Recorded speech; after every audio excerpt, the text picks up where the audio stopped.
guys, welcome to Set Sail. I'm Jonathan. We have Nathan over here and Philip, part of our Set Sail team. And today we're doing a kind of round table, if you can call it that, around Zoom, around the internet discussion, all about the church. And a while ago we made a video that was one of the more watched videos on our channel that was about why church needs artists and the role of artists in the church and how artists can be used to share the gospel and in worship and all of that kind of stuff. And I know from emails we've had that's been a real encouragement to creative people out there, and we thought it would be good to tell the story the other way around and talk about how artists need the church as well. And Nathan, I wonder if you want to kick us off with just sharing some of your journey growing up in church and talk a bit about that. Yeah, I just thought it'd be good to talk about this topic just generally, just because I feel like it's very trendy at the moment to question whether we should be going to church. And like, I felt personally like I wanted to kind of dive into the topic and say, hey, there's a voice over here that actually has a high value for the church, and I think it's a really positive thing. I actually think that the church is God's A plan in him seeing his purposes fulfilled in the earth. He said, I'll build my church and the gates of hell won't prevail. You know, God's really into church.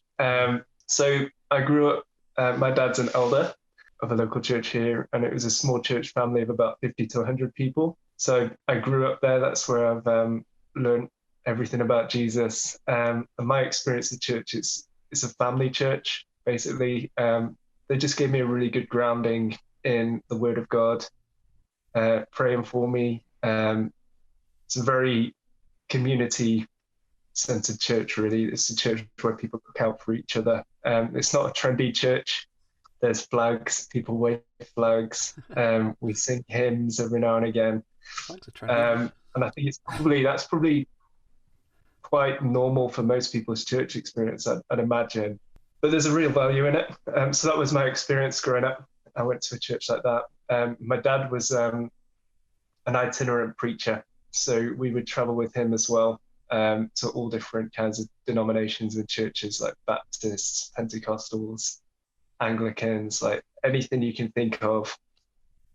So I grew up just with a real understanding of different expressions of what the church looks like, and how different denominations have real value in different areas. I think through doing the band and what we've done through Set Sail, like that's been one of my favorite things, is actually seeing the church expression like in different countries and realizing like the family aspect of it. Like you hear people talk about the church is like one big family of God and all that type of stuff, but like you really see it when you travel somewhere like a country you've never been before, meet these people for the first time, and like it feels like family straight away. And I think it's even like more than any other thing, I think like you can have community groups and stuff around a certain thing, or maybe something with students, and you know there's usually like one kind of age or demographic there, but I think when people are like gathering around Jesus and like our faith and wanting to journey together, like it's just such a unique like mishmash of people from like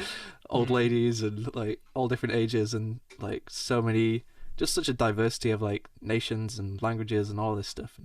And it just reminded me of some of the videos we've done for like Lift Up My Eyes and can't remember what the song was, Provider, where we asked for people to send in videos. And I think the thing that really impacted me about watching those was like, man, this is the church. Like just seeing people from all these nations be like, I don't even know who these people are, but these are family, and like we're pursuing something together and like challenging one another, and I think it's really beautiful. I wonder if, Philip, you could share a little bit about your, because you've had quite an international upbringing as well. Yeah, just talking in terms of like language, I could pretty much relate, because so like my parents were Japanese missionaries to the Canadian like First Nations or Inuits, I guess you call them. So I was born in Canada. And then moved to Japan when I was 12. Didn't know the language. Went to a church school there. Did worship and all that too. Lived in Israel for about a year, and then lived in Germany for about 5-6 years, and now here in Manchester for 2 years. So when we're talking about like artists needing the church, like I kind of see it speaking just only about the language part, like in every country that I went to, like for example, like in Japan, like I didn't understand what they were singing, but for some reason the music communicated something, Mm. and I felt something familiar, which is really cool. Like, and I experiencing a lot of different countries, I've felt that familiar feeling when you go into a room and people are kind of raising their hands and worshiping. You don't understand what they're singing, Mm. but you feel it. And I think that's a really cool thing that you have about churches, that there's actual buildings where you can come together and it's okay. You go there and Mm. you expect that you can do that. So I think for me, traveling around the world or going to Israel and places like that, the first thing that I would check is like, where is the church? Where can I go on Sunday to, worship together? Mm. And I think that's a huge thing. Even though I didn't know the language, I could probably just watch it online and on the computer. Sure, you can do that these days, but I think there's something about like coming together in one roof. Even though right now with social distancing and all this is really tough, I think honestly it's tough for me too. Mm. There's something about coming together in one roof and in one kind of one heart and then singing together. And even though, let's say, the guitarist isn't playing so well, or I don't know this language, or they keep playing hymns or whatever, like it's still something. It's like it's better than me sitting in my room. So that's what I felt like. Even though I didn't know the language, it felt so powerful to be there. Mm. And for me, like I believe like artists do need church because that's where the gospel is being preached. Like that's where the gospel is established, and that's where the body, moves and does the work. And I've gained weight during this time too, but I've always like this is a different topic, but like I've been watching some like cool cooking shows, and Mm. I kind of realized how important it is to work together when you're cooking. And this is like shows that Gordon Ramsay does and all these other shows, family cooking shows. And I just realized like a lot of the time we're it's a place of gathering, and we cook something, and we explore each other's gifts, and we work together to present this thing. It's reminded me of I heard a podcast once from Bannon Liebscher, who's like part of Jesus Culture, and Mm. he was talking about like a Thanksgiving dinner as like a example of church. That example of like everyone kind of pitching in, and it's not like a lot of people come to church and say it's to like be fed or like to receive things, but this idea of like when you're around at the family, you don't just kind of like sit there and wait for things to happen. It's like you see the dishes need doing, so I'm gonna serve there, and like somebody's doing this role and someone's cutting the carrots or whatever it is, and like everyone's kind of playing their part, and it's like this together family thing. And I think that's like a really beautiful picture of serving in a church context. And yeah, particularly like we're talking about creative stuff, I think artists, and probably this happens in all different groups, but I think artists like working with other artists a lot and other creative people. And but I was thinking about that verse where the Bible says we're all different parts of one body, and it's like if your body is just like a bunch of legs, it's like it's not going to be a complete body like doing something. So we need that like variation, and it's good being with people who like their strength might not be the creative artistic side, but they have like yeah, the Bible talks about all the spiritual gifts, doesn't it, and the teaching, and I can't remember the whole list, but Yeah. all these areas that are like people's strengths, and like when everyone's doing their thing and doing it well and together, then there's real power in that, rather than kind of That's good. being our own little island trying to do our thing. Yeah. So I was thinking about like we've shared about the global aspect of the church and the fact that like when we go somewhere we meet church family, but then I think there's also the local aspect of like your local church community that you're in, and like something that we've had set, which I think came from reading Delirious's book actually, was about limiting how long we go on tour so that we're not away from our local church. I don't know if maybe you, Nathan, want to share about like why we kind of came to that decision and why we do that. Yeah. So I think it's quite important to define what church actually is properly as well. Like, so I was thinking about how we call church a service. We come and we attend a service. And I like my little funky brain was like, well, what else is a service? A service is something where someone provides you with something, you make a transaction. So So I go to church and you give me this and I give you my tithes and offerings, church provides a service. But I think that that's actually a distortion of what church is supposed to be. And it's not about us getting what we need from church. Oh, I didn't get what I needed from church this morning, so I'm going to go to the church down the road, or I'm just going to stop going to church and watch YouTube or whatever. And like, church isn't supposed to be a service that happens to us that we pay for. But actually, I think there's something about churches where you're known. And I think if we can get back to the heart of church being a family thing, it's community.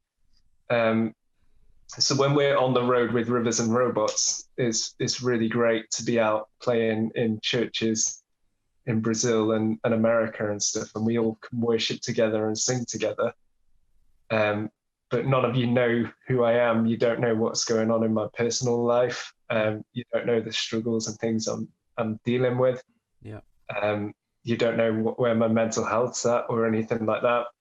I'm just on a stage leading worship and we're singing together, but that isn't church. Like, that's just us singing together.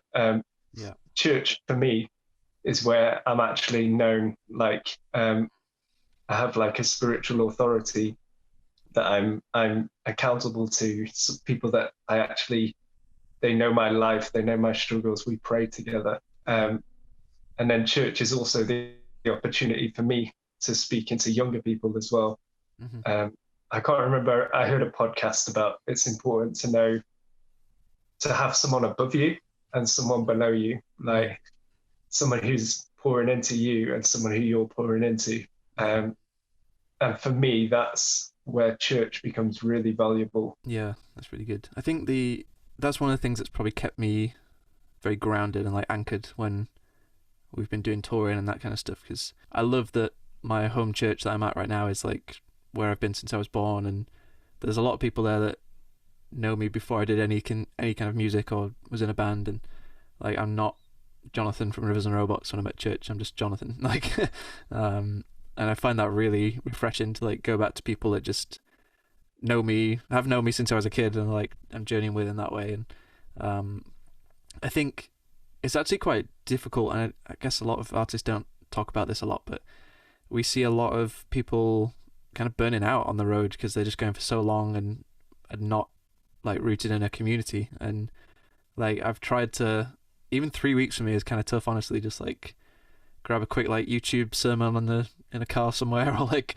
try to like find that kind of connection somewhere, but it's just never going to be the same as like actually journeying with people on a regular basis. And I think if we were one of those like long-term touring things where we're away for like 6 months at a time, I think that'd be a real struggle. So yeah, for me I read about that in Delirious's book and Martin Smith's biography.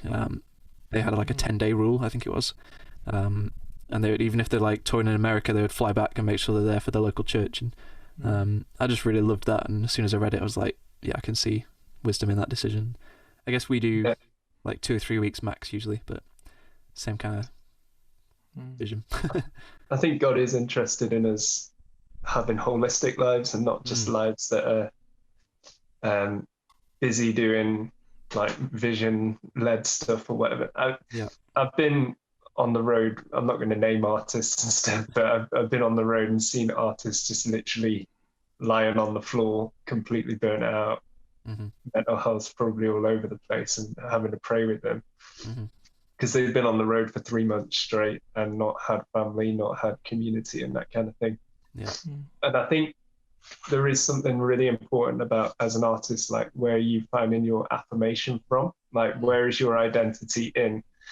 Because if your identity is in your artwork, or you're finding affirmation from the people that say how great your music is or how great your whatever it is. I always say music, that's because I'm a musician, guys, just that's quite unhealthy. And actually like having that 70-year-old lady who sits behind you in church and still rustles a sweet through to you when you're like 31 years old is affirmation. Like they appreciate me because I'm Nathan. They don't appreciate me because I'm a bass player or a songwriter. And I think having those spaces where we have community is just completely vital. And we don't have to always agree with each other's political views or whatever. Like, it's just a space where we can belong, like we can be family, and we can unite around pursuing Jesus. And then we can go into this crazy world and do whatever else we need to be doing. Yeah. I think that the things you don't see eye to eye on are actually kind of good for us in a sense too, because you can surround yourself with just people that agree with you and are like you, and like it kind of limits you and boxes you in. Like, I feel like artists are the kind of people that don't want to box themselves in and like always trying to break out of things, but then at the same time kind of do box themselves into being surrounded with people that are just exactly like they are. And I think it's really good to be with people who, there's like see things in a different way, have different perspectives on things. And I have to say that I remember, I think we played a festival in Slovakia, and it was like a 7,000 people crowd or something like that, and it was probably the biggest show we ever played. And then like 2 days later, I'm in the church and I'm playing drums for like 30 older people. And then one of the old ladies got annoyed because the drums were too loud. Even though I'm in a glass cage of emotion. And I'm having to hold back to make sure that this older lady's happy, and that's quite I quite enjoyed it, because I'm like, oh right, I was playing on a stage in front of 7,000 people like 3 days ago, and now I've got to like hold back on my drums, otherwise I have to play with brushes, and I quite like that. It keeps you grounded, I think. Yeah, and I think it's a really unique dynamic that you don't get. Like, if you're just a musician and like you tour and play in concert venues, like you're always like self-expressing, like this is what I do, kind of like performance type thing. And then coming and then playing in the church, it's like a serving mindset, isn't it? Of like, okay, I'm playing to help these like people in the congregation worship right now, and not to like self-express and demonstrate my talent right now or whatever. Like, I think without the church, where would the context be to like play in that way and like serve people in that way? I think it's a really kind of unique thing that I think is like part of God's design. Like, looping back to what you said right at the beginning, Nathan, like it's God's like a plan, I think you said, for like the church is like his design of the way we're supposed to operate. And I think that's something I'm seeing. I listened to a sermon just last weekend about praying for issues in the world, and like having that understanding that actually the church is God's solution to a lot of the things that are going on. And sometimes we just want to be like, pray for that over there, fix this thing, fix this issue, and God's like, yeah, I've put you here as my hands and feet, and like we're his body here on earth, like here to like go out and show what love looks like and what Jesus looks like and demonstrate that to the world. And I think it's just such a beautiful, strange dynamic that just feels very like God. Like, there's so much of it that's messy, and it's like, I don't know, there's a lot of craziness in church sometimes that it can be easy to debate or see where it's going wrong, but learning to like love the church and pray for the church and actually see it as like, okay, God, this is your plan. I might be in a strange place surrounded by people who like aren't like me, or I might not feel like I'm fitting in here, but like this is family, and this is the way that you chose to demonstrate like your love to the world. So I'm gonna dig in.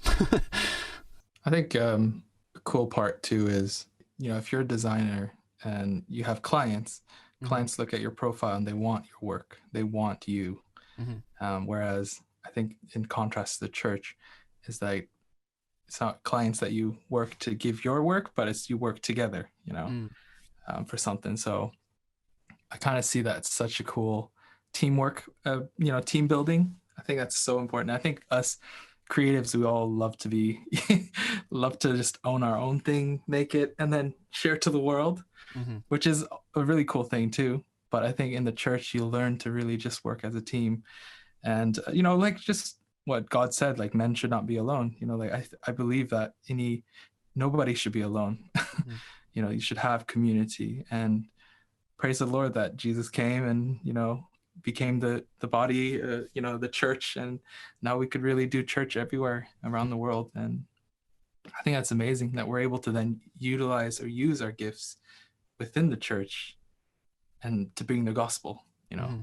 Like ultimately for me, like the reason why I go to church is because I want to be reminded about the gospel. Mm-hmm. You know, I want to be reminded what I'm doing here on this earth.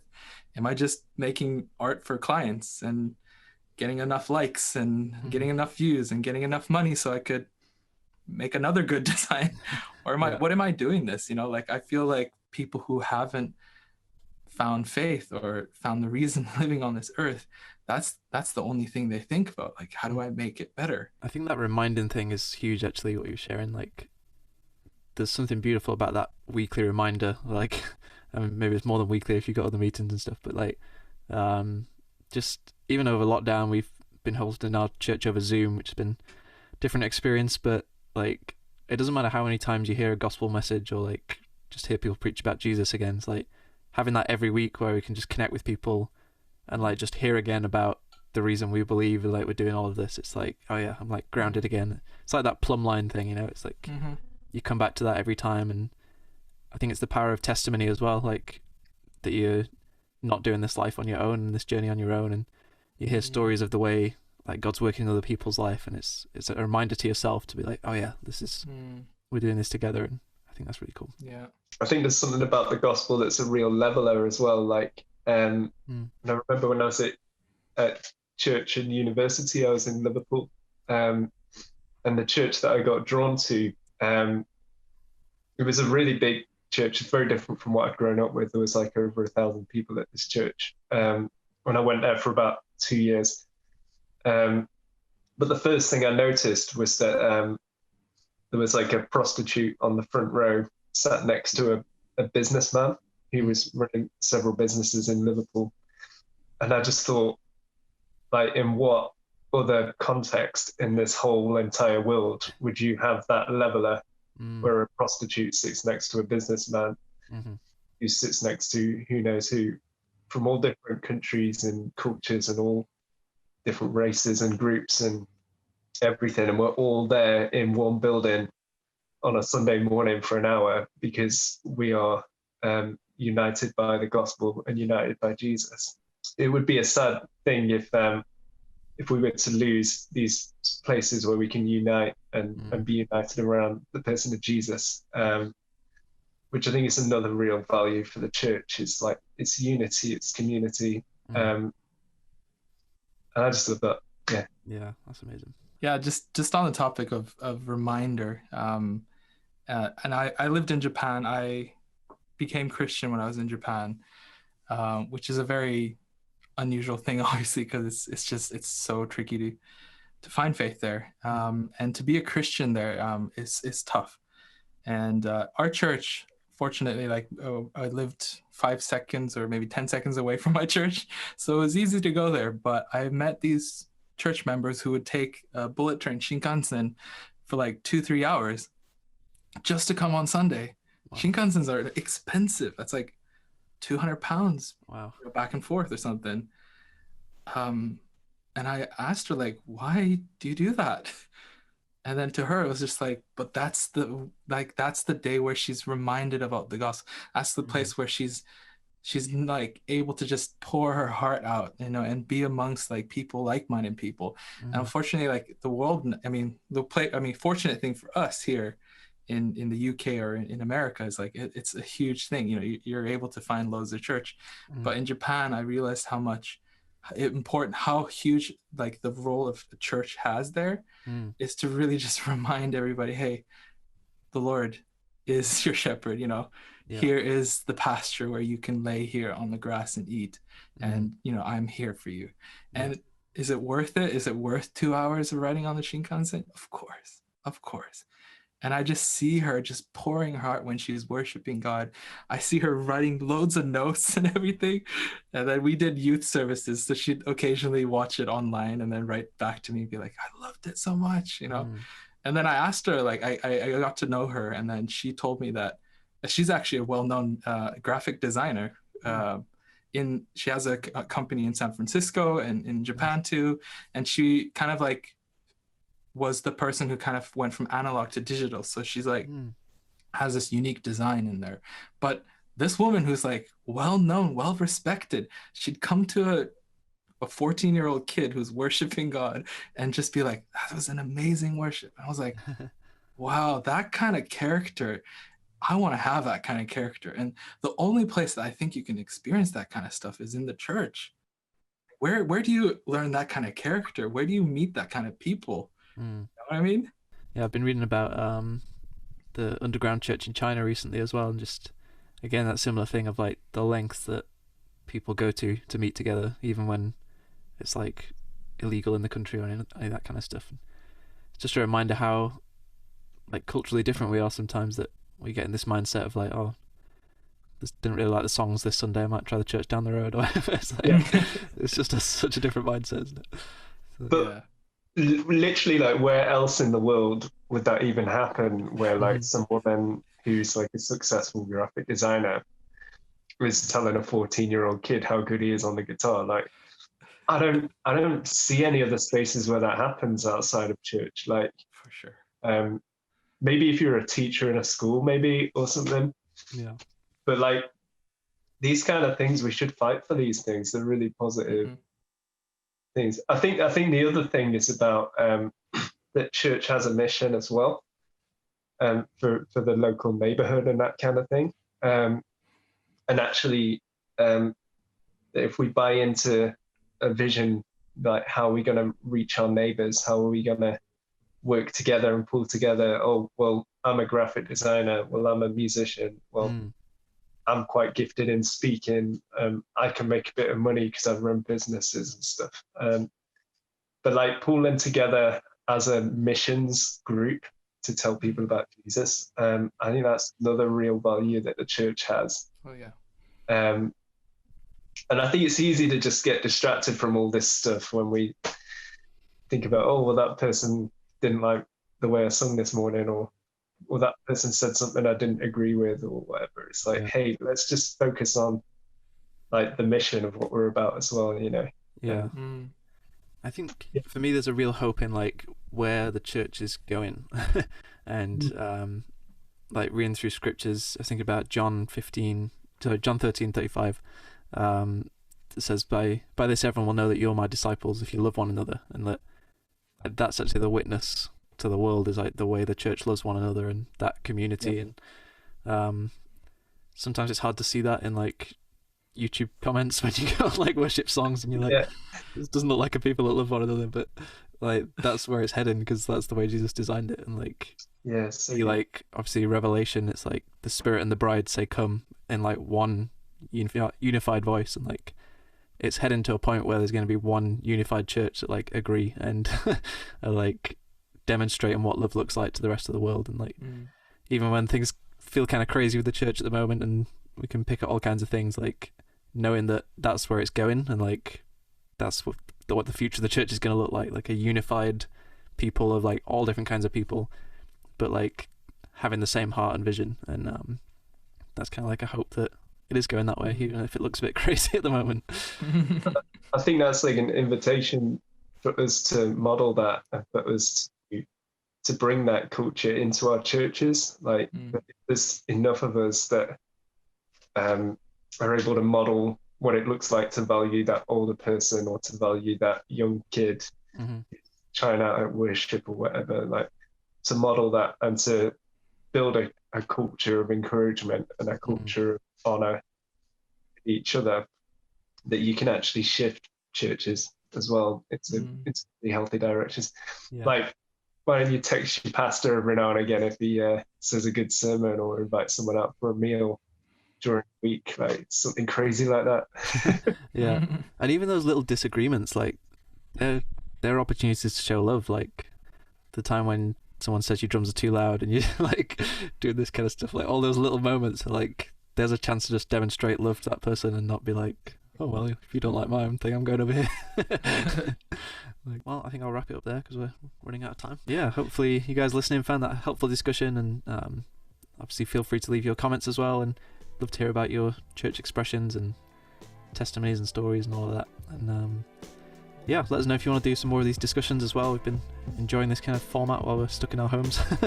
But, yeah, thank you guys for watching, and thank you all for contributing in the discussion. See you soon.